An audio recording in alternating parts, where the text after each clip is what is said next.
नमस्कार साथियों, मैं आपका साथी गौरी शंकर सारस्वत। आज आपके लिए लेके आए हैं आरएम डीड से संबंधित कुछ जानकारी। आरएम डीड मतलब रजिस्टर्ड मॉर्गेज, जो अभी राजस्थान सरकार ने प्रॉपर्टी लोन के अंदर अनिवार्य किया है। तो आपको बताना चाहेंगे कि आरएम डीड एक्चुअल में है क्या। जिस प्रकार अपने कोई भी व्हीकल पे लोन लेते हैं, उस पे अपने हाइपोथिकेशन स्कैन करवाते हैं डीटीओ ऑफिस से, या अपने केसीसी लोन लेते हैं, केसीसी के अंदर अपने 6(1) चढ़वाते हैं, बैंक का नाम जो अपने जमाबंदी में देता है। उसी प्रकार से अभी जो पहले प्रॉपर्टी लोन जो होता था, उसके अंदर कंपनी या बैंक, कोई भी फाइनेंस कंपनी या बैंक क्या करते थे, अपने जो ओरिजिनल प्रॉपर्टी डॉक्यूमेंट है वो अपने पास रखते थे और अपने को लोन देते थे, लेकिन उसका किसी प्रकार से कोई सरकारी विभाग के अंदर रजिस्ट्रेशन नहीं होता था।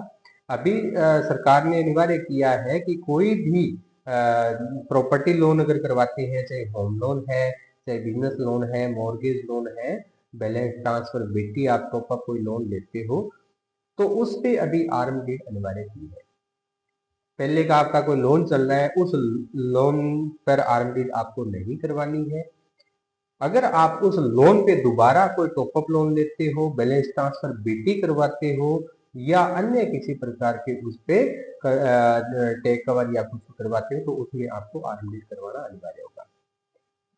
आरएम डीड जो है आपके तहसील ऑफिस के अंदर होगी, जिसका जो खर्च है वो जो आपकी लोन अमाउंट का 1% रहेगा।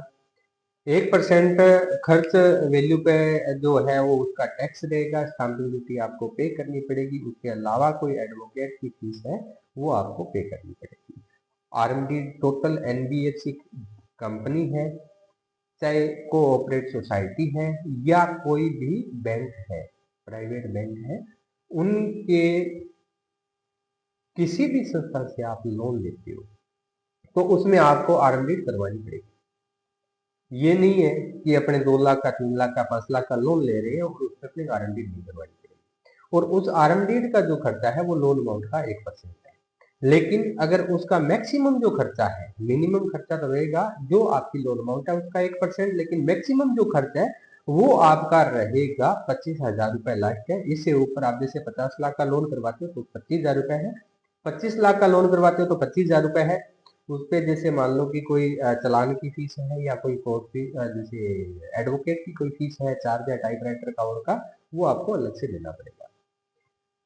उसमें आपको और कंपनी को क्या बेनिफिट है, उसमें बेनिफिट ये रहता है कि जो लोन से संबंधित ज्यादातर धोखाधड़ी हो रही है या उससे संबंधित कोई भी काम है, उस वो पूर्ण रूप से पारदर्शी रहेगा। अगर जैसे कि कोई आपके प्रॉपर्टी के अंदर कोई किसी प्रकार की कोई दिक्कत आती है तो कल में बैंक या कंपनी की सिक्योर रहती है। तो इसलिए राजस्थान सरकार ने ये किया है। कभी अभी जैसे कुछ भाई आते हैं, कहते हैं जी उस बैंक में या उस कंपनी में नहीं कर रहे, लेकिन आपको ये चीज हम बता दें कि सभी राजस्थान के अंदर जो भी, चाहे एनबीएफसी कंपनी है, चाहे प्राइवेट बैंक है, चाहे कोऑपरेटिव सोसाइटी, कोई भी अगर होम लोन से रिलेटिव, जैसे कि चाहे ओडी लिमिट है, चाहे सीसी लिमिट है, चाहे अपने बैलेंस ट्रांसफर बेटी करवा रहे हैं, लैप लोन है, चाहे अपने मकान बनाने के लिए जैसे एचएल लोन है, तो उन सभी में आरएमडी अनिवार्य है। चाहे वो कोई भी बैंक है या कोई भी फाइनेंस कंपनी है, सभी के लिए अनिवार्य है। इसके प्रति आप गुमराह ना हुए, और आरएमडी सभी को करवानी अनिवार्य है। ये राजस्थान सरकार का नियम है, अब अपने उसमें कुछ नहीं कर सकते।